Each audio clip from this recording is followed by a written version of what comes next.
magaalada Buuhoodle ee xarunta gobolka Cayn waxaa maanta warbaahinta kula hadlay wasiirka wasaaradda arrimaha gudaha ee maamulka Khaatumo State Axmed Maxamuud Doolal waxaana wasiirku uu ka hadlay warar sheegaya in maamulka Khaatumo iyo Somaliland wadada dhex mari doono waxaana uu si aad ugu beeniyay warkaasi ka soo yaray wasiirka wasaaradda biyaha iyo kheyraadka Somaliland Baashe Cali Jaamac oo isagu dhawaan ka hadlay magaalada Aari Cadeeye waana kan wasiirka arrimaha gudaha arrimahaas ka hadlaya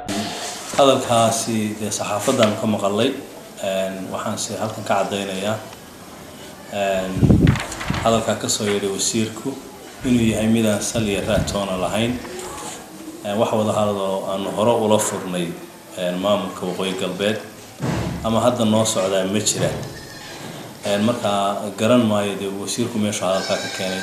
wax wada hadal aan la gelinaa ma jiro wax hadda noo socdaa ma jiraan marka ummadda reer Khaatumo waxaanu si niyad samaan ugu sheegaynaa in wax wada hadal ah oo aan maamulka hadda noo socda ama aan hore ula galay inaanu jirin hadii wada hadal uu jiro oo Somaliland la gelayo ma aha mid la dhundhumanayo waa mid ummadda reer Khaatumo dhamaanteed loo bandhigayo shuruudaha ka horeeyana waa inay midnimada Soomaaliya ay marka ugu horeysa ay tixgeliyaan ayna tahay mid dadka reer Khaatumo muqadas ku ah marka labaad waa inaan hal askariyo Somaliland aanu dhulka reer Khaatumo joogin hadii wada hadal la furayo wasiir laakiin idinku dhawaan waxa sheegteen ka Khaatumo ahaan inaad wada hadal la galasaan cid kasta oo dantu idinku jirto inaad wada hadal gashaan marka hadalkaas iyo hadalkii wasiirku uu sheegay oo isku soo beegmeen marka wasiir maxaad su'aasha kaga jawaabi wada hadalkaygu aan la furayna ma aha dantaydu kuma xidhna Somaliland kaliya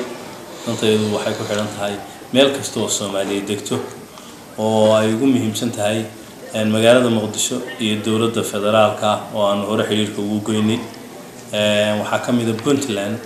waxa kamid ah dawlad deegaanka Soomaalida oo aanu jecelahay in aanu iyaga laftooda xiriir fiican la yeelano maadaama aan leenahay xuduud aad u dheer xuduudkaana ay tahay inaanu ka wada hadalno sidii ammaankiisa loo sugi lahaa marka ma haddaan wada hadal furayno inaan Somaliland kaliya la furayno ama Somaliland la furayno waa inaanu ummadda Soomaaliyeed wixii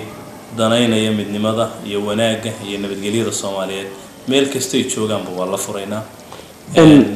marka waa taa wada hadalkaygu kaas ku saabsanaa kuna beegna Sacad wasiir Axmed Maxamuud Doolal waxa dhacas dabayl ah siyaasadeed oo la saddex marayo la sheegayo in qaar ka mid ah madaxda Khaatumo dhawaan Nairobi ku shiray Khaatumo asaasay idinku Khaatumo ahaan qorshe hoos u jiro qaar ka mid ah ismada Nairobi la geenayo meesha hada Imaaraadka la geenayo kadibna Somaliland iyo golaha jiitanka iyo ismadu ay isla ogaanayaan Somaliland la wada hadlo dabayshaas waa jirta guuxba siyaasadeed baa jira waqti kala guura lagu jira ogtahay Somaliland waqtigeedii uu gabaabsi xukuumaddan Soomaaliya yahay dhinaca federaalkiisa saas oo kale marka waxa waxyaabo badan hadda rabtaan ka faa'iideysataan oo dadka cusub iman doona aad wada la gashaan arrimaha wasiir aliyo waa jira kala guur weyn baa jira laakiin kala guurkaasi midaan ku degdegayna ma aha anu arinta Dubai aad ka sheekaysay anu garan maayo sima meel la geynayo laakiin jiitanka iyo ummadda reer Khaatumo isugu timid magaalada Nairobi iyo halkan joogtaaba waxay ka arrinsanaysaa sidii loo dardargelin lahaa maamulkan sidii looga qayb qaadan lahaa doorashooyinka dawladda federaalka ee Soomaaliya marka kala guurkan jira ma aha inaan ku degdegno ma aha inaan Somaliland la hadlayno inaan Puntland la hadlayno annaga laftiga waa midaan waqtigeega qaadanayno kana warsugayno dawladda federaalka ee soo socota maadaama uu Xasan Sheekh Maxamuud ku guul daraystay shantii sano la soo dhaafay inuu dalkan wax ka bedelo وعلى اسماء سعد دكتور ورقة الفيش كعالم اسماء اليوس مغرب بوه والله حروس قبل